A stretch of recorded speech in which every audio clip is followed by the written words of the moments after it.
आखिर शिव मंदिर के बाहर क्यों होता है, अंदर क्यों नहीं? भगवान शिव के वाहन नंदी की क्या कहानी है?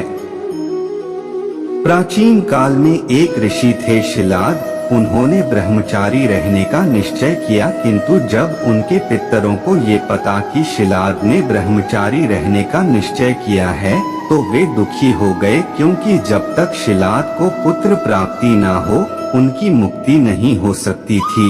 शिलाद विवाह करना नहीं चाहते थे, किंतु अपने पितरों के उद्धार के लिए पुत्र प्राप्ति की कामना से उन्होंने भगवान शिव की कई वर्षों तक घोर तपस्या की।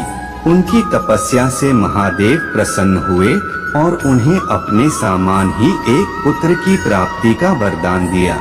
उसके कुछ समय शिलाद ने पुत्र प्राप्ति हेतु यज्ञ किया और भूमि को जोतते समय उन्हें एक पुत्र की प्राप्ति हुई, जिसे देखकर उन्हें अत्यंत आनंद हुआ। पुत्र का नाम उन्होंने नंदी रखा, अर्थात आनंद। एक बार मित्र एवं वरुण नामक दो आदित्य शिलाद मुनि के आश्रम में आए। वहां पर शिलाद और नंदी ने उनकी खूब सेवा की, जिससे प्रसन्न होकर दोनों ने शिलाद को तो दीर्घायु होने का आशीर्वाद दिया, किंतु नंदी को बिना आशीर्वाद दिए वे जाने लगे। तब शिलाद मुनि ने दोनों से पूछा कि उन्होंने उनके पुत्र को आशीर्वाद क्यों नहीं दिया।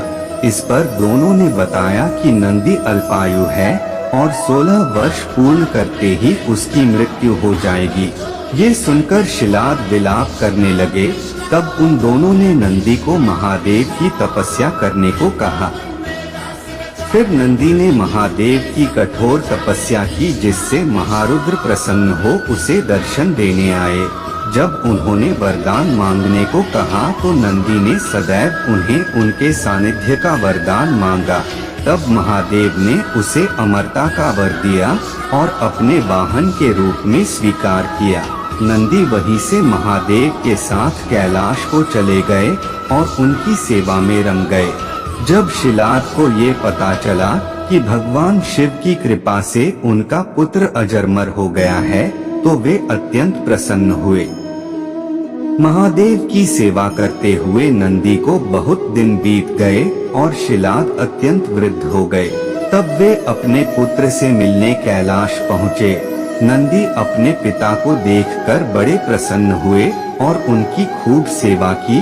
तब शिलाद ने उनसे साथ चलने को कहा, किंतु नंदी ने उनकी आज्ञा ये कहकर ठुकरा दी कि उनके जीवन का उद्देश्य केवल भगवान शिव की सेवा करना ही है। तब शिलाद मुनि से भगवान शिव से प्रार्थना की कि अब इस वृद्धावस्था में वे उनके पुत्र को उनके साथ भेज दें।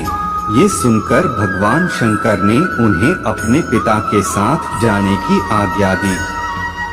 नंदी महादेव की आज्ञा मानने को विवश थे, इसी कारण भरे मन से वे शिलाद के साथ लौट तो गए, किंतु उनके प्राण कैलाश में ही रह गए।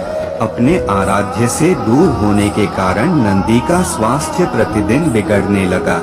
तब शिलाद ने उसका विवाह मरुत कन्या सुईषा से करवा दिया, ताकि गृहस्थ जीवन में वे रम जाएं, किंतु इसका नंदी के स्वास्थ्य पर कोई प्रभाव नहीं पड़ा और वे शीघ्र ही मरणासन्न अवस्था में पहुंच गया।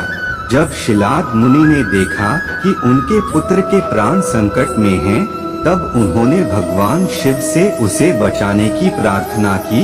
अपने भक्त को इस अवस्था में देखकर वे तुरंत आश्रम पहुँचे और नंदी को स्वस्थ कर दिया।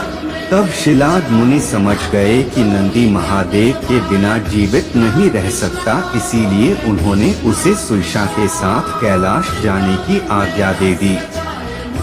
एक बार महादेव देवी पार्वती के साथ अंतःपुर में थे और उन्होंने नंदी को द्वार की रक्षा करने को कहा।